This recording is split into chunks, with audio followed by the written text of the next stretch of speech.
oppressor, the mind of the oppressed. As a youth, I always hate injustice. At first farm, I started to fight because I didn't have any intention of taking any scrubbing from anybody, you know.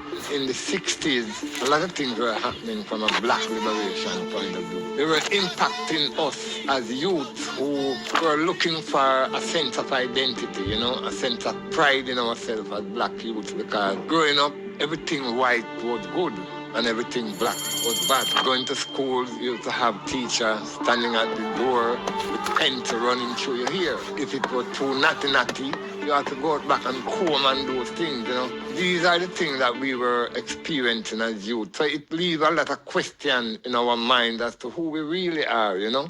I decided that, you know what, I'm not going to travel to study. I'm going to stay right here in Jamaica and be as confrontational as I can in terms of the justice that I think was due to my people. Because honestly speaking, Winthrope, as youth, we were looking at revolution.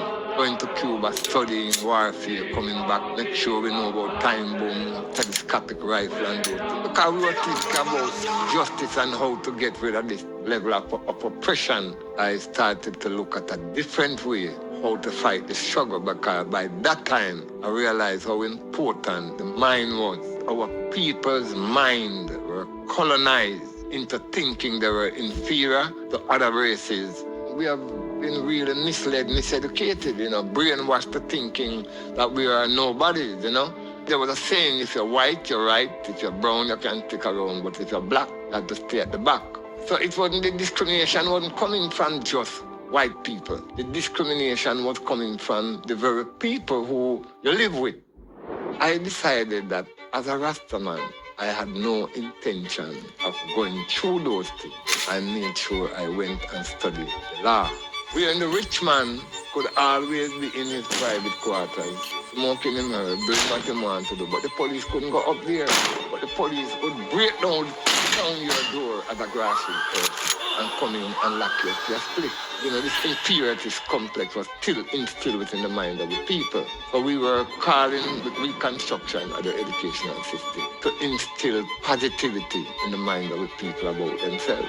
Our people never realized that embarking on a ganja industry here in Jamaica, you're embarking on an economic fight.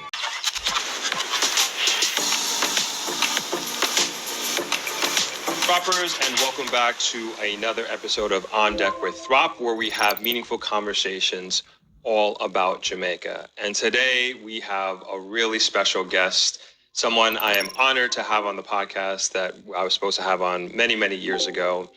We have a member of the Cannabis Licensing Authority of Jamaica, a ganja activist, and that is none other than Ras Iyah V. Thank you for coming on the podcast today.